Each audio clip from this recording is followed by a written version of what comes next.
자, 오늘 레위기 24장 내용을 같이 한번 살펴보도록 하죠.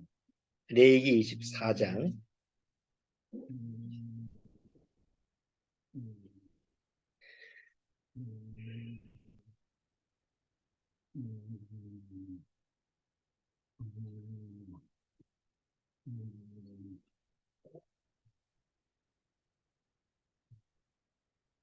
자, 레위기 24장 10절서부터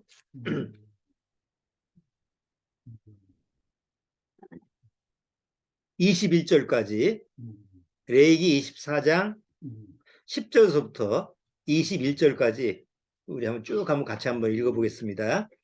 10절서부터 같이 읽습니다. 이스라엘 여인의 아들이요 그 아비는 애굽 사람 된 자가 이스라엘 자손 중에 나가서 한 이스라엘 사람과 진중에서 싸우다가 그 이스라엘 여인의 아들이 여호와의 이름을 회방하며 저주함으로 우리가 끌고 모세에게로 가니라. 그 어미의 이름은 슬로미시요 단지파 디브리의 딸이었더라. 그들이 그를 가두고 여호와의 명령을 기다리더니 여호와께서 모세에게 일러 가라사대 때 저주한 사람을 진 밖에 끌어내어 그 말을 들은 모든 자로 그 머리에 안수하게 하고 온 회중이 돌로 그를 칠지니라. 너는 이스라엘 자손에게 고하여 이르라. 누구든지 자기 하나님을 저주하면 죄를 당할 것이요 여호와의 이름을 회방하면 그를 반드시 죽일지니 온 회중이 돌로 그를 칠 것이라. 외국인이든지 본토인이든지 여호와의 이름을 회방하면 그를 죽일지니라. 사람을 쳐 죽인 자는 반드시 죽일 것이요 짐승을 쳐 죽인 자는 짐승으로 짐승을 갚을 것이며 사람이 만일 그 이웃을 상하였으면 그 행한 대로 그에게 행할 것이니 파상은 파상으로 눈은 눈으로 이는 이로 갚을지라. 남에게 손상을 입힌 대로 그에게 그렇게 할 것이며 짐승을 죽인 자는 그것을 물어줄 것이요 사람을 죽인 자는 죽일지니 외국인에게든지 본토인에게든지 그 법을 동일히 할 것은 나는 너의 여호와 하나님 여호와임이니라. 모세가 이스라엘 자손에게 고하니 그들이 저주한 자를 진 밖에 끌어내어 돌로 쳤더라. 이스라엘 자손이 여호와께서 모세에게 명하신 대로 행하였더라.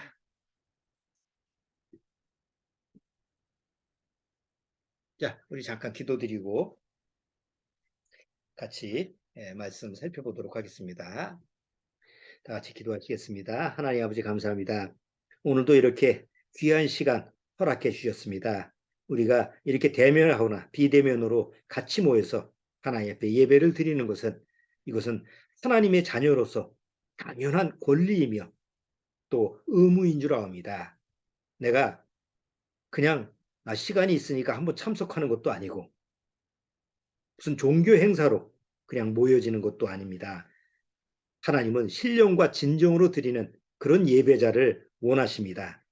그것은 구원받은 사람만이 가능한 그러한 자세가 될 줄 아옵니다. 오늘 이렇게 주님의 말씀 앞에 오늘도 같이 모였사오니 오늘도 주님의 능력으로 우리 심령에 하나님의 말씀을 깨닫게 하시고 하나님의 그 말씀으로 말미암아 그 심령 안에 새길 수 있도록 주님께서 말씀으로 인도하여 주옵소서. 이 세상은 괴로운 세상이고 슬픈 세상이고 어디를 보든 무엇을 행하든 정말 소망이 없는 그런 세상이 되는 줄 압니다. 이런 세상에서 우리가 유일하게 바라봐야 될 것은 오직 하늘에 계신 하나님과 약속의 소망을 바라봐야 될 줄 압니다. 오늘 주님께서 우리의 심령을 살피사 우리 심령에 곤고한 것이 있으면 하나님의 은혜로 채워주시고 또 마음에 여러 가지 하나님 앞에 대적하는 마음이 있으면 징계하심으로 말미암아 그 대적하는 마음을 없앨 수 있도록 주님께서 말씀의 능력을 행하시옵소서. 예배 첫 시간이 옵니다. 마치는 시간까지 주님께서 맡아 주관해 주옵소서. 예수님의 이름으로 기도드리옵나이다. 아멘. 자, 오늘 레위기 24장의 내용은 앞에 1절서부터 9절까지 내용은 이제 아론의 그 자손들이 하나님 앞에서 항상 등불을 밝히고 있어요. 일곱 촛대에 등불을 밝히고 그 다음에 떡상에서 떡을 항상 거기서 먹을 수 있는 그런 아주 제사장으로서는 귀하고 거룩한 그런 직분을 거기서 살펴보고 있어요. 그것은 이제 구원받은 이후에 구원받은 성도들이 누릴 수 있는 특권이죠. 구원받은 성도는 항상 뭐예요? 하나님의 일곱조 때 하나님의 빛이신 너희는 빛의 자녀라 라고 하는 그 예수님의 말씀처럼 우리 안에는 광명의 빛이 있어요. 영광된 하나님의 빛이 있죠. 그리고 항상 하나님으로부터 오는 신령한 떡을 먹을 수 있는 신령한 말씀을 늘 섭취하고 또 되새김질할 수 있는 그런 하나님의 특권 아무나 누릴 수 없는 거죠. 구원받지 못하면 뭐 아무리 뭐 목사나 신학 박사가 된다 할지라도 절대 하나님의 말씀을 머리로는 받아들일 수 있지만 심령으로는 받아들일 수 없어요. 그래서 성경에서는 항상 하나님의 말씀을 배우고 그냥 세상 지식처럼 익히는 게 아니라 너희는 먹고 그것을 되새김질하라고 돼 있죠. 먹는 것으로 성경에서는 하나님 말씀을 얘기하고 있어요. 자, 그래서 그런 내용이 1절서부터 9절까지가 기록되어 있는데 10절서부터 전혀 다른 내용이 나와 있어요. 지금 본문 읽었던 내용처럼 10절에서는 그 슬로밋의 아들이 나오는데 이 슬로밋의 아들은 아버지가 애굽 사람입니다. 그러니까 조금 이스라엘 민족의 그 순수한 혈통은 아닌 거죠. 그러니까 아마 애굽에서 나왔을 때 그 애굽에서 있는 사람들도 같이 거기 섞여 나오는데 아마 이 애굽 남자하고 결혼한 그런 상태에서 여자는 이제 어머니는 이제 이스라엘 사람이고 그래서 거기서 자식을 낳은 것 같아요. 그런데 이 슬루밋의 아들이 하나님을 모욕하고 저주함으로 말미암아 하나님 앞에서 돌로 심판을 받는 이런 모습이 기록된 내용입니다.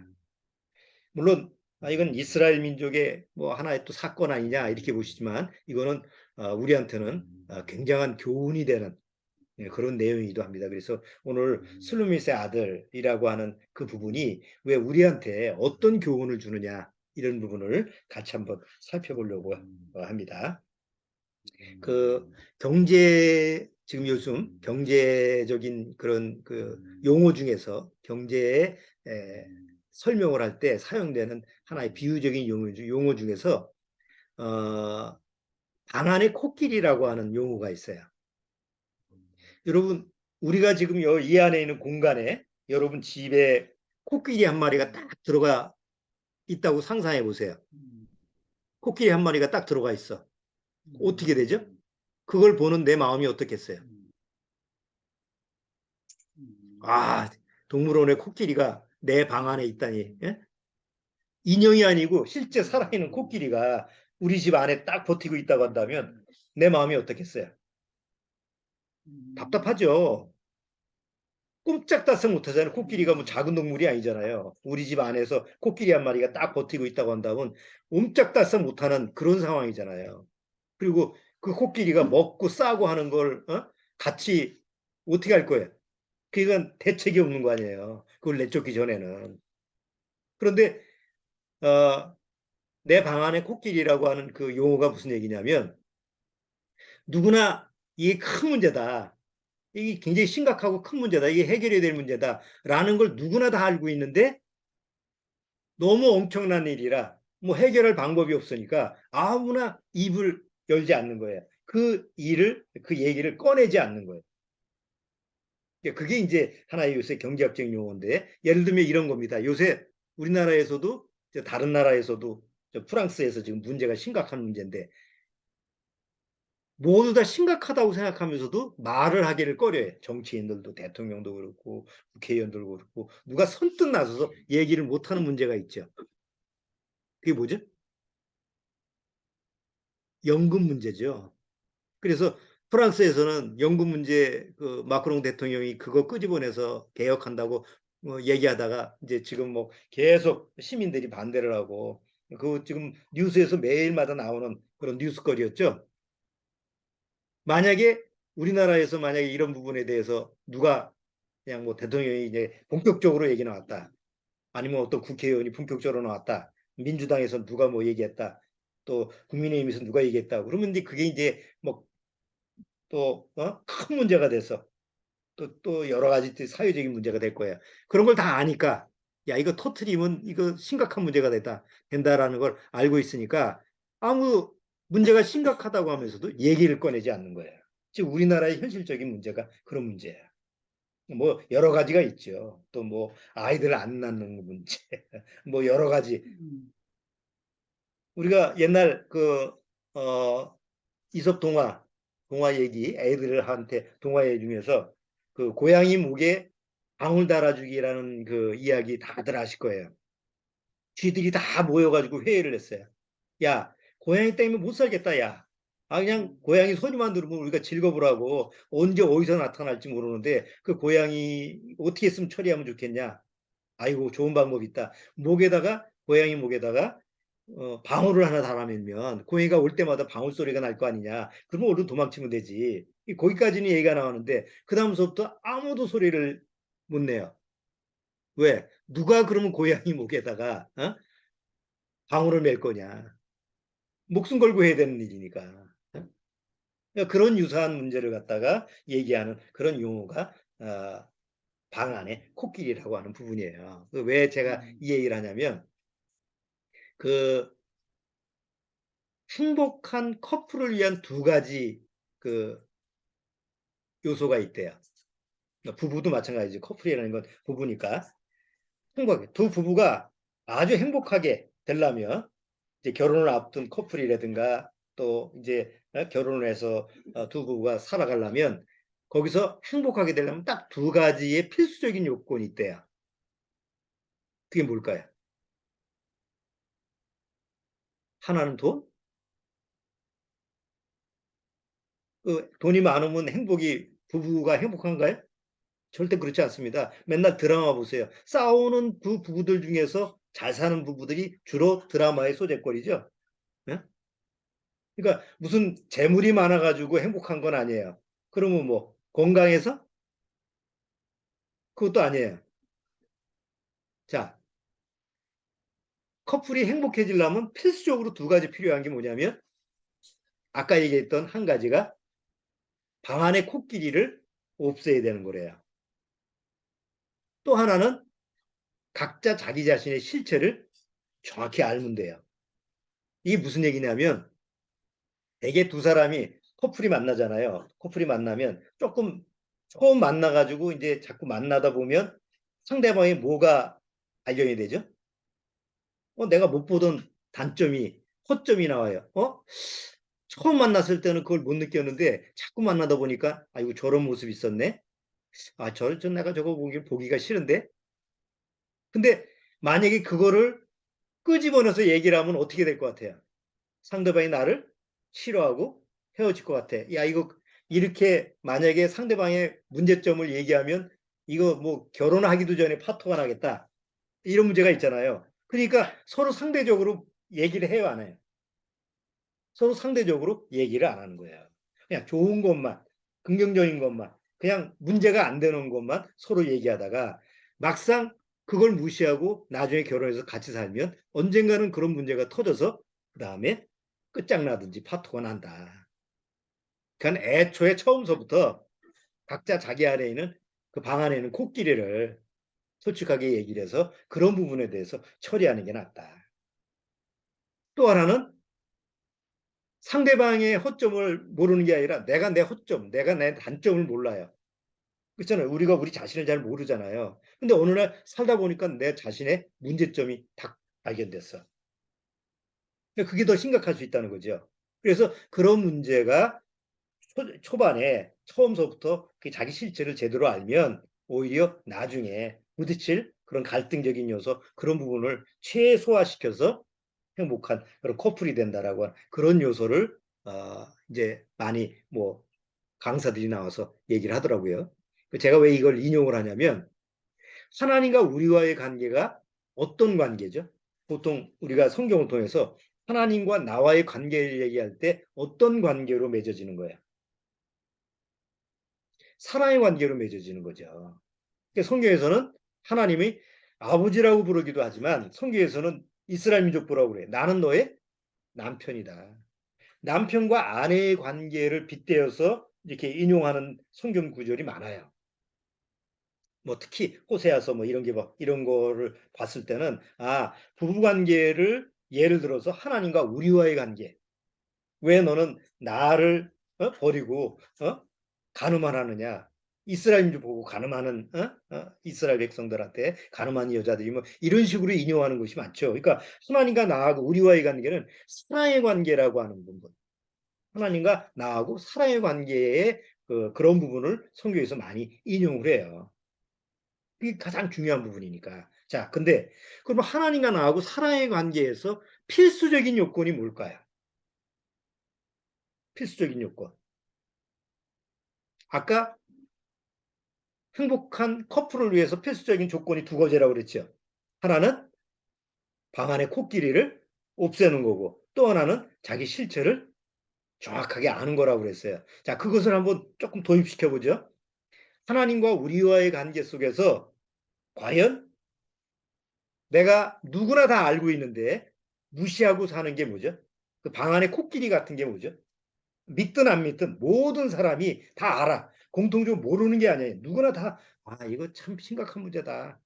누구나 다 알아요. 그런데 너무 엄청난 거기 때문에 감당이 안 되기 때문에 무시하는 그런 방 안의 코끼리 같은 문제가 하나 있어요. 그게 뭘까요? 누구나 다 아는 거.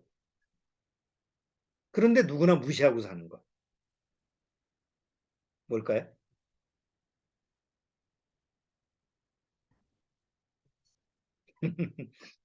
죽음이죠, 죽음. 죽는다라는 건 누구나 알아요. 애기들도 알고 다 죽음에 대한 두려움 다 가지고 있으니까. 근데 죽음에 대해서 해답이 있어요, 없어요? 스스로 죽음에 대한 해결책이 없잖아요. 그러니까 죽는다, 누구나 다 죽는다라는 걸 알고 있고 나도 죽고 너도 죽고 다 아는데 그 문제를 해결할 수 있는 방법이 없으니까 다 무시하고 사는 거예요. 그러니까 자기가 죽는다는 건 알지만 금방 죽을 것 같지는 않잖아요. 금방 죽는다고 생각하는 사람 아무도 없잖아요. 병원에 있는 사람도 누워있는 사람 보세요. 암병 걸렸다고. 내가 죽을 병이 걸렸다라고 해도 난 곧 죽어. 이렇게 생각하지 않아요. 그렇게 생각하고 싶지 않지. 그리고 나는 더 살 수 있을 거야. 다 오래 살 거야. 또 다들 그렇게 얘기를 해주고.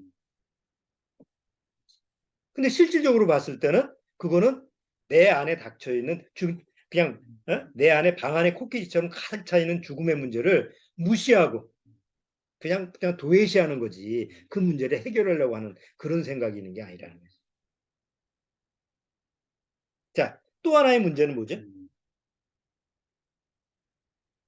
내 실체. 하나님 앞에서 나의 실체. 내가 모르고 있는 그 실체가 뭘까요? 그게 바로 죄라고 하는 거예요. 내가 하나님 앞에 죄인이구나. 그럼 어떤 죄인이지? 그런 거에 대해서 사람들은 생각하기 싫어해. 근데 언젠가는 하나님 앞에서 마주쳐야 되는 부분이죠. 우리가 다 잘 아는 거지. 히브리서 9장 한번 보시죠. 이거 성경을 한번 찾아봐야 될 것 같아요.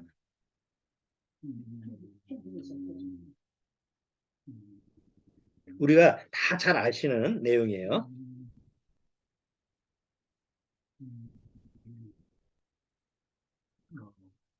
자, 히브리서 9장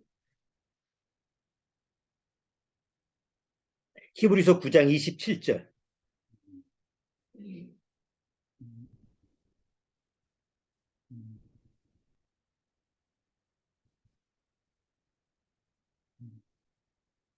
자, 히브리서 9장 27절. 자, 같이 한번 읽어보죠. 한 번 죽는 것은 사람에게 정하신 것이요. 그 후에는 뭐가 있어요? 심판이 있으리니. 그럼 심판은 죽었는데 뭐 죽으면 끝 아니에요? 근데 죽었는데 성경에서는 심판이 있다고 하니까 그 뭐에 대한 심판이라는 거예요? 죄에 대한 심판이라는 거죠. 그러니까 하나님과 나하고 온전한 사랑의 관계가 이루어지기 위해서는 내 안에 코끼리라고 하는 게 내 안에 꽉 차 있는 그 코끼리라는 걸 내쫓아야 되는데 그게 바로 죽음이라고 하는 부분인데 죽음은 뭐 때문에 오는 거예요? 죄 때문에 오는 거죠. 근데 우리가 보통 일상생활 할 때는 내 안에 실체, 죄가 그냥 그 코끼리 같은 죄가 그냥 딱 버틴고 있어서 나를 아주 그냥 옥매, 막 죽을 것 같아. 그런 지경인데도 불구하고 무시하고 사는 거 아니에요. 다른 대다수 세상 종교는 너도 그래? 나도 그래. 다 누구나 다 그래. 그런 식으로 아무 일이 아닌 것처럼 여기는 게 세상 종교죠. 그런데 성경에서는 오늘 히브리서 9장 27절에 하나님 뭐라고 그러세요? 한 번 죽는 것은 누가 정한 거예요? 내가 정한 게 아니에요. 하나님이 정하신 거예요. 왜 하나님이 정했어요? 죄를 갖고 영원히 살지 말라고. 만약에 죄를 가지고 영원히 이 지상에서 죽지도 않고 산다고 한다면 그건 지옥보다 더 고통스러운 삶이에요. 그래서 하나님이 우리한테 죽음을 허락하신 것도 은혜예요. 죄로 타락된 이후에. 넌 한 100살 정도 그때까지만 살아라. 왜? 그 안에서 구원받을 기회를 주는 거예요.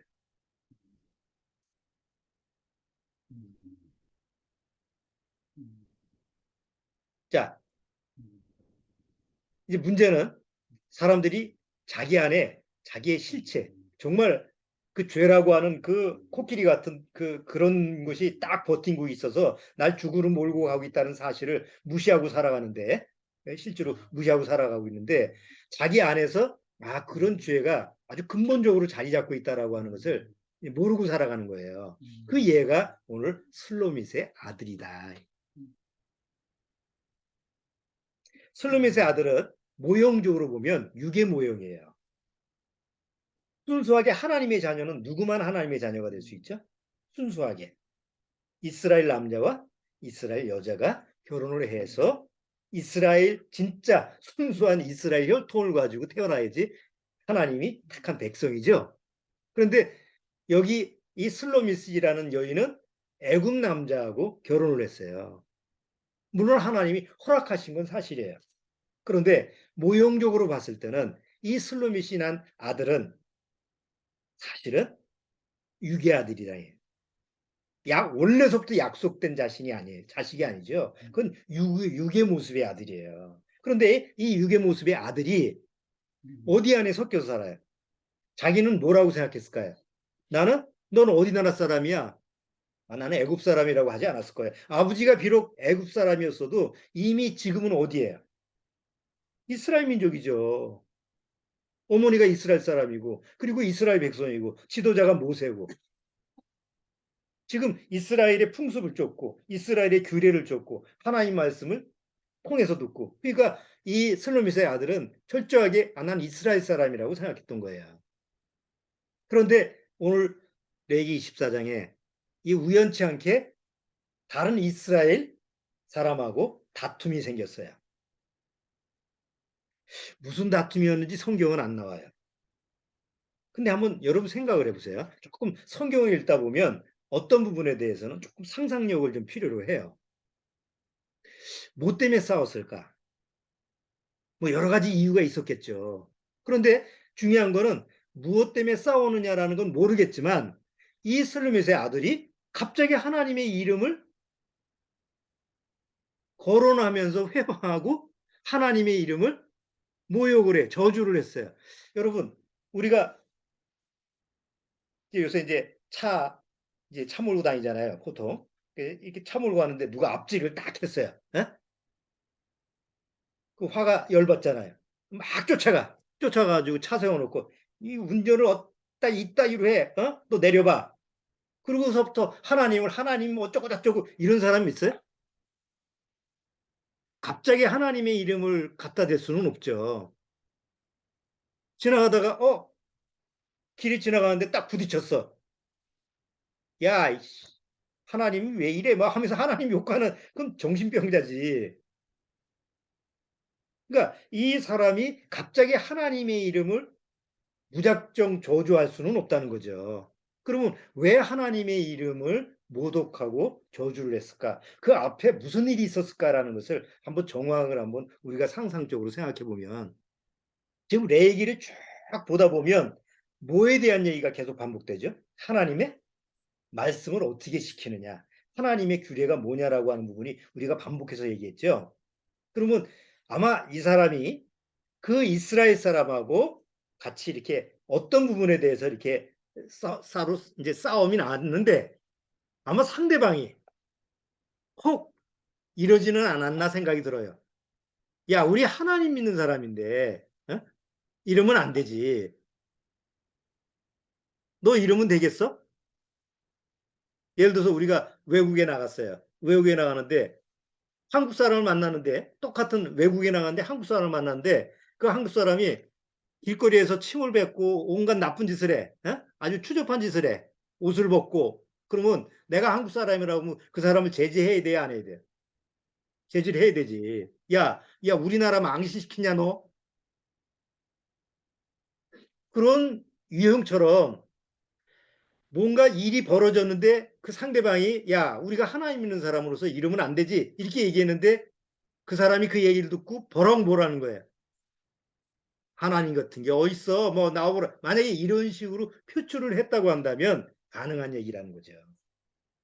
밑도 끝도 없이 갑자기 하나님의 이름을 저주하지는 않았을 거라는 거예요. 자, 그러면 이 슬로미스의 아들은 그 전까지는 자기가 그런 사람인가를 알았을까요? 몰랐을까요? 몰랐을 거예요. 그들도 하나님의 이름을 저주할 정도라고 하면 하나님을 아는 사람이에요? 모르는 사람이에요? 아니, 하나님을 아는 사람이니까 하나님을 저주하지. 그러니까 이 사람은 틀림없이 하나님의 이름도 알고 하나님이 어떤 분이라는 것도 알고 이스라엘 민족이 하나님을 믿는 그런 하나님의 백성이라는 걸 알고 다 하나님과 연관성 있는 걸 다 그러니까 아는 사람이에요. 그가 몰랐던 건 뭐예요? 내가 아는 하나님을 나는 저주할 수 있는 존재다. 나는 하나님의 이름을 회방할 수 있는 이런 존재다라는 것을 그런 꿈에도 상상을 못했던 거죠. 그런데 오늘 우연치 않은 기회에 그게 탁 튀어나오게 된 거예요. 레기 24장의 내용을 보면 여기 이런 사람이 아직은 없었던 것 같아요. 왜냐하면 갑자기 하나님의 이름을 저주하고 이 사람이 하나님의 이름을 모욕하니까 이스라엘 백성이 갑자기 우리 좀 속된 말로 뻥찐 거예요. 아이고, 이런 사례가 없었는데 이거 어떡하지? 그래서 모세한테 물어보죠. 지금 이 사람이 하나님의 이름을 모독했는데 이거 어떻게 했으면 좋습니까? 아직 그런 법이 규례가 없으니까. 그래서 하나님이 모세가 하나님한테 물어보니까 하나님이 모세한테 얘기를 이제 그거에 대해서 절차를 얘기하는 거죠. 내 이름을 저주하는 자는 다 돌로 쳐서 죽이라 해서 돌로 쳐서 죽임을 당해요. 자, 오늘 슬로밋의 아들을 통해서 그가 어떤 사건으로 싸움이 나는지 모르지만 그 마음속에서 왜 하나님의 이름을 저주를 했을까? 아마 그는 그 자신이 상상을 못했을 거예요. 딱 붙잡혀가지고 야 이거 죽었다 이제 어? 말 한 번 잘못해가지고 지금 내가 죽음을 당 얼마나 마음이 공고하겠어요. 지금 끌려서 지금 하나님의 심판을 기다리는데 그렇잖아요. 그때 하나님이 전혀 예외 없이 내 이름을 저주하는 자는 돌로 쳐서 죽이라고 했을 때 그 돌로 맞아 죽어가는 그 슬로밋의 아들의 마음 상태가 얼마나 비참하겠냐고. 이미 회개의 기회가 지난 거 아니에요. 여긴 잘못했다고 할 수도 없어. 구약시대 용서라는 게 지금 없었잖아요.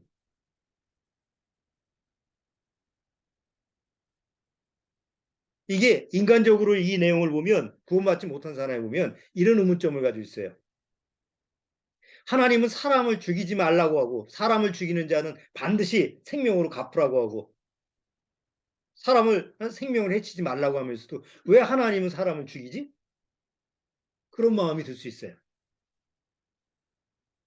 누구기 때문에 가능한 거예요? 하나님은 창조자이시기 때문에 가능한 거예요. 왜? 그래야만이 이스라엘 백성의 그 법적으로 이스라엘 백성을 지켜 보호할 수 있는 법이 필요하기 때문에 그 법을 만드신 분이 하나님이시잖아요. 자, 살아계신 하나님의 고난이에요. 거기서 사람은 하나님이 죽이기도 하고 살리기도 하는 거예요. 왜 하나님은 죽이십니까? 왜 살리십니까? 그런 걸 따질 수 있는 고난이 우리한테는 없어요. 만약에 마음속에서 혹 여러분들 마음속에서 왜 하나님 마음이야? 왜 하나님은 지 맘대로 해? 이런 마음이 있다고 한다면 그 사람의 마음은 슬로밋의 아들의 그 마음하고 똑같은 거예요. 보세요. 슬로미스의 아들이 하나님을 저주하고 하나님의 이름을 모독한다라는 건 하나님과 자기 자신을 어떻게 보는 거예요? 동등되게 보는 거예요. 그렇죠? 하나님을 살아계신 하나님으로 본다고 한다면 감히 하나님의 이름을 모욕할 수 없죠. 하나님을 저주할 수가 없어요. 그렇죠? 여러분 아무리 못된 자식이라도 자기 부모를 저주한다고 한다면 이미 아버지와 자식 관계, 그 부모와 자식과의 관계는 이미 끊어지는 관계죠. 인정을 안 하는 거 아니에요. 그렇잖아요? 하나님과 우리와의 관계도 똑같은 거예요. 문제는 슬로미에서 아들이 그런 일이 벌어지기 전까지는 자기 자신의 실체를 몰랐다는 거죠. 자기 안에 그 죄라고 하는 코끼리가 딱 버팅기고 있어서 자기를 꼼짝 못하게 한다는 그 실체, 사실을 깨닫지 못한 거예요. 이게 대다수 구원받지 못한 사람들의 실체예요.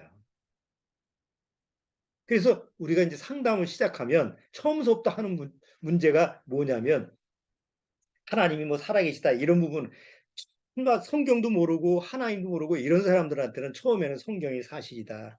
성경에서 하나님은 살아계시다. 이런 것부터 설명을 해야죠. 그런데 보통 교회를 몇 번 나가고 그래도 하나님이라는 존재를 좀 안다라고 하는 이런 사람들한테는 처음 상담할 때는 바로 내 안의 실체가 뭐냐. 하나님 앞에서 내 안에 어떤 죄의 문제가 있느냐라는 부분서부터 얘기를 해줘야 돼요. 근데 거의 다 그런 얘기를 시작하면 한 100이면 99명은 거부를 해요. 왜요? 아까 얘기한 것처럼 내 안에 뭐가 있어요? 다 알죠? 난 죽음이라는 게 두려워요. 난 하나님께서 죄인이에요. 그것 때문에 지옥 갈 수밖에 없어요. 이런 거 다 아는 사람들이에요. 그런데 실제로 당신 안에 이런 죄의 문제가 있고 죄의 싹은 사망이기 때문에 바로 죽음은 지옥입니다. 이런 식으로 그 사람이 하나님 앞에 실체가 그렇다라는 걸 얘기를 하면 나 그거 수용 못 하겠어요. 나 그거 못 받아들이겠어요. 라고 결국은 하나님 앞에 등을 돌리는 거예요. 그래서 대다수 구원받지 못하고 끝나는 경우가 있어요. 여기 구원받으신 분들 잘 한번 생각해 보세요. 여러분들이 어떻게 구원을 받았어요? 어느 날 하나님 말씀 앞에서 이런 문제에 부딪혔죠. 이런 문제에서 갈등을 했을 거예요. 야, 이거 등 돌리고 도망갈까? 아니면 부딪혀야 되나?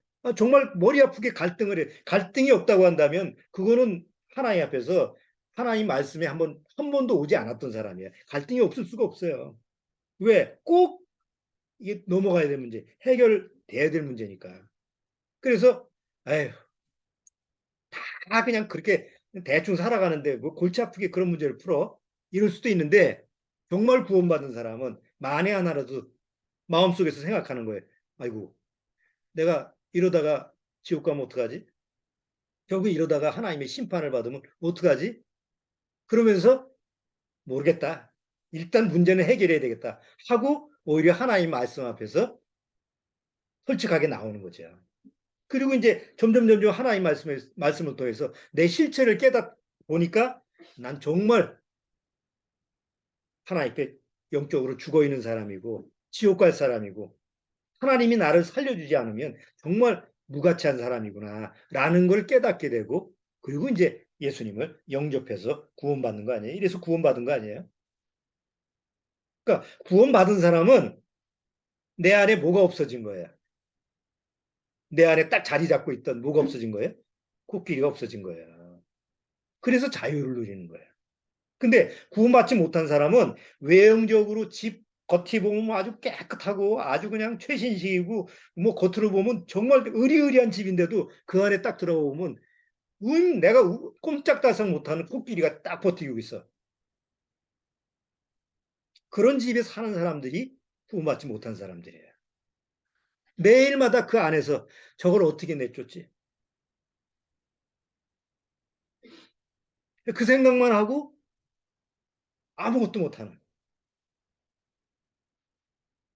고작 하는 건 밖에 나가서 먼지, 집에 먼지나 털고 보이지 않는 그런 안에 있는 그런 코끼리 같은 죄의 모습은 그대로 뭐 어떻게 감당이 안 되니까 내버려 두고 그 보이지 않는 보이는 겉에 것만 그냥 세상 먹고 사는 거. 그게 대다수 구원받지 못한 사람들의 실체적인 얘기예요. 요즘은 더 하죠. 요즘은 더, 뭐, 복음 얘기하면 비읍병원 가도 그냥 즐거워해가지고 아예 그냥 들을 생각을 안 해요. 이 마지막 때의 증세, 이 표징이기도 해요. 자, 그렇기 때문에 내 안에는 본성적으로 뭐가 있다? 슬로미스의 아들처럼 하나님을 저주하고 하나님의 이름을 망령되이 일컫는 그런 본성이 있다라는 것을 우리가 먼저 알아야 돼요. 10계명 중에 6계명이 뭐예요? 내 부모를 공경하라. 이게 5계명이고 6계명은 뭐예요? 응? 그 다음에 뭐 간호하지 말라, 도둑질하지 말라, 뭐 이게 쭉 나오잖아. 예? 그런데 그 인간과 인간끼리 하는 계명에 들어가지 않고 하나님과 우리와의 하는 그 계명 중에서 하나님의 이름을 뭐예요? 망령되이 일컫지 말라라는 거죠. 그러니까 인간과 인간끼리의 이런 관계보다 더 중요한 게 하나님과 우리와의 관계라는 거예요. 나 외에 다른 신을 내게 있기 말지니라. 우상을 내게 있기 말지니라. 그러고 나서 내 이름을 망령되이 일컫지 말라라는 건 본성적으로 우리 안에는 뭐가 있다는 거예요. 하나님의 이름을 저주하고 하나님의 이름을 망령되이 일컫는 그런 본성이 우리 안에 있다라는 것을 이제 실체를 알아야 되죠. 왜? 잘못하면 슬루мет의 아들처럼 기회가 주어질 때 어느 날 내 안에서 확 튀어나오는. 근데 아까 레위기 24장에 뭐라고 그랬어요? 내 이름을 회방하는 자는 어떻게 한다고 그랬어요? 하나님이. 그냥 가만 놔둔다고 그랬어요? 반드시 돌로 쳐서 죽이라고 그러죠. 내 이름을 회방하는 자는. 왜? 하나님은 창조, 살아계신 신이기 때문에 피조물한테 조롱을 당하고 피조물한테 회방을 당하는 분이 아니죠. 피조물이 욕할 수 있는 분이 아니에요. 그런데 잘 생각해 보세요. 사단은 하나님을 욕을 할까요? 안 할까요? 사단. 사단 마귀는 하나님의 이름을 회방할까요? 안 할까요? 사단 마귀. 잘할 것 같죠? 만화 보니까 그런 거 뭐, 막 하나님을 저주하고 막 귀신이 나와서 하나님을 원망하고 그러는데 여러분 성경을 보면 예수님 때 귀신이 예수님 앞에 나타나잖아요. 그러면 귀신들이 예수님 앞에 나타나서 예수님한테 삿대질하면서 막 욕을 하고 막 이름을 회방하고 이런 적 보셨어요? 성경에? 성경에 그런 내용이 나오던가요? 없어요. 왜 그렇죠? 사단도 다 누구의 도구예요? 하나님의 도구예요. 그래서 욥기를 보면 욥기 1장에 나오죠? 하나님이 사단 보고 뭐라고 그랬어요? 네가 어디 갔다 오느냐 그러니까 뭐예요? 당신이 뭔 상관이요? 이런 식으로 삿대질 하지 않고 뭐라고 그래요? 내가 땅에 여기저기 두루 돌아다녔습니다 하고 보고를 하잖아요. 그러니까 사단 마귀도 하나님의 반대편에 있는 자가 아니에요. 사단은 하나님 앞에 하나님의 저주받은 자지만 하나님의 피조물이기 때문에 하나님을 대적하고 하나님의 이름을 감히 회방을 못하는 존재가 사단 마귀예요. 그래서 예수님 당시에 그 돼지우리, 그 돼지들이 막 저 뭐죠? 귀신들이 많은 귀신들이 들린 그 사람한테 그 귀신을 어디로 들어가게 해요? 돼지떼로 들어가게 하죠. 그때 그 귀신이 뭐라고 해요? 당신이 나하고 무슨 상관이 있습니까? 그냥 내버려 두세요. 이렇게 얘기하니까 예수님이 그 귀신을 불러가지고 돼지떼로 들어가게 하잖아요. 꼼짝 못하는 거예요. 귀신들도 예수님을 대적하지 못해요. 그런데 귀신 들린 사람은 귀신은 하나님의 이름을 회방 못하는데 귀신 들린 사람은 하나님의 이름을 회방하는 거예요. 그러니까 사단이 누구를 이용을 해가지고 하나님을 욕하게 하는 거예요. 사단이 사람들을 자기 수단을 써서 자기는 하나님을 대적하지 못하기 때문에 인간으로 하여금 스스로 하나님의 이름을 회방하게 하는 거예요. 결국 책임은 누가 져요?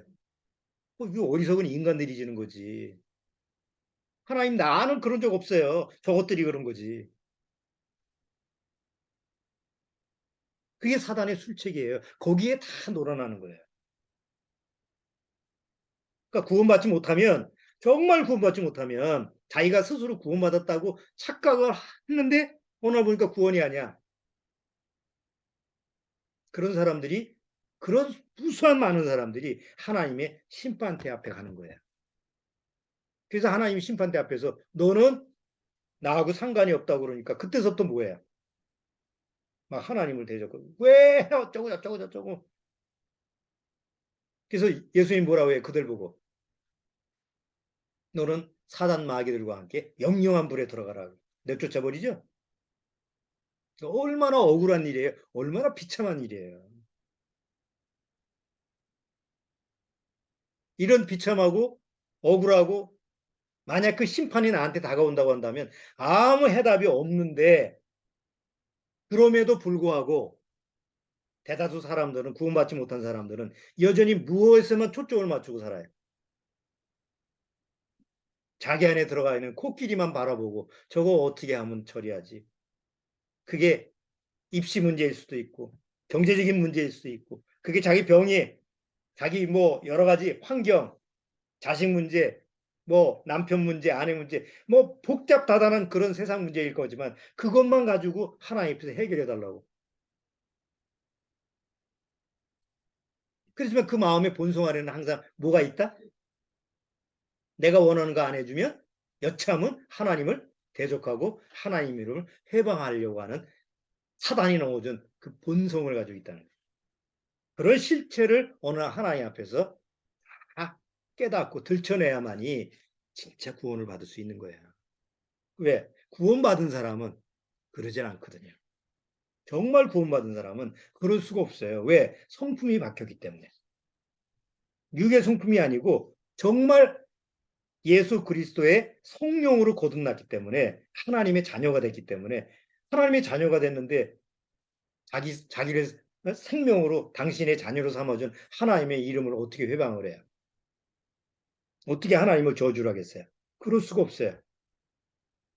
실수로도 안 그래요.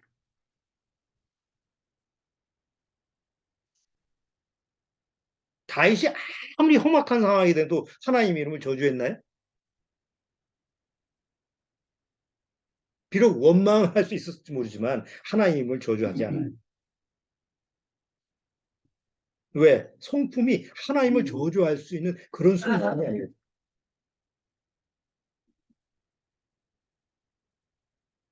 자, 그렇기 때문에 항상 하나님과 나와의 관계 속에서 하나님과 사랑의 관계가 이루어졌다고 한다면 다 됐다. 뭐 나는 하나님의 자녀니까 이렇게 생각하지 마시고 혹시 나도 슬로밋의 아들처럼 내가 모르는 죄의 실체가 있지 않을까?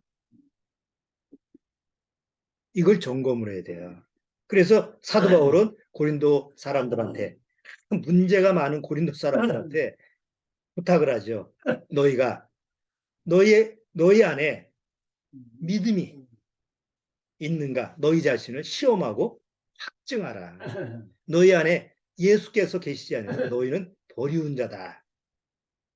고린도 후서 13장 5절.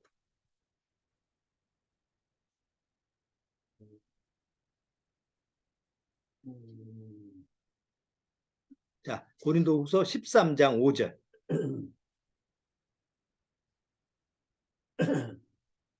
자, 고린도 후서 13장 5절. 너희가 믿음에 있는가 너희 자신을 시험하고 너희 자신을 확증하라. 예수 그리스도께서 너희 안에 계신 줄을 너희가 스스로 알지 못하느냐? 그렇지 않으면 너희가 버리운 자니라. 너희가 믿음에 그리스도의 믿음에 있는가 확진하라. 갈라디아서 6장 7절에도 스스로 속이지 마라. 하나님은 만홀이 여김을 받지 아니하시. 만홀이라는 말이 뭐예요? 만홀이. 만홀이라는 말이 뭘까요? 응?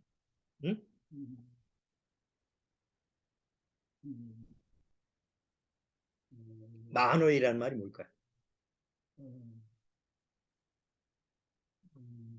영어 단어로 표현하면 이 흉내를 내면서 조롱하는 거예요. 우리 그저 코미디언 개그맨들 보면 남의 저 흉내 내면서 이렇게 하는 거 있죠. 하나님을 흉내를 내면서 조롱하는 거. 구원받지 못하면 또 그 꼴이에요. 구원받지 못한 목회자가 하나님을 운운하면서 성상납을 하라는 그게 하나님의 이름을 조롱하는 거죠.